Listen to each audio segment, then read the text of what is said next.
Action. అలాగే నేను Indian military మీద మాట్లాడాను. నేను ఆగస్టు 15కి లలిత కళా తోరణంలో. మిలిటరీ వాళ్ళు అంటే ఏంటంటే అలా బూస్ బాంబ్స్ వచ్చి క్లాప్స్ కొడతానే ఉన్నారు ఆడిటోరియంలో. మిలిటరీ అంటే ఏంటంటే ఇప్పుడు మనకి సందర్భంగా అభినందన్ ఈరోజే రిలీజ్ అవుతున్నాడు పాకిస్తాన్ నుంచి.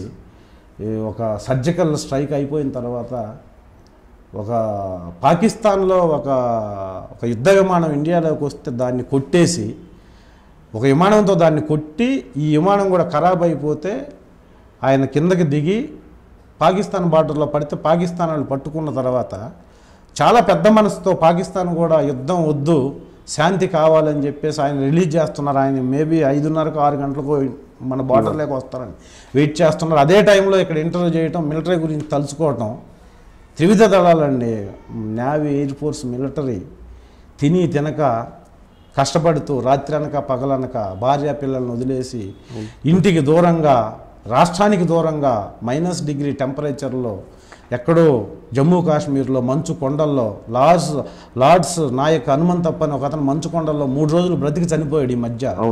అలాంటి పరిస్థితుల్లో కూడా జై హింద్ జై భారత్ అంటే వాళ్ళకి ఇంకా ప్రపంచంలో ఏది గుర్తురాదు. జై భారత్ అంటే ఒక మిలిటరీ సోల్జర్ ముందు ప్రాణం తెగించైన భారత భూమాతని భారతదేశాన్ని కాపాడాలనే ఒకే ఒక లక్ష్యంతో కొన్ని కోట్ల మంది 14,000 మినిమం జీతానికి బార్డర్లో మన కోసం మన క్షేమం కోసం కష్టపడి పనిచేస్తున్నారు కొన్ని లక్షల మంది.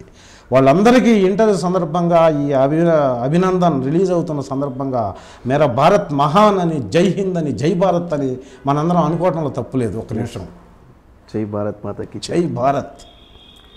Do subscribe to Friday Poster.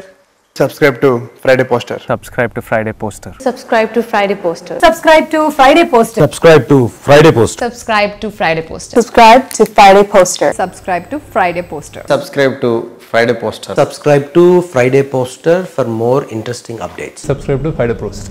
Friday Poster. చాలా thanks. Thank you.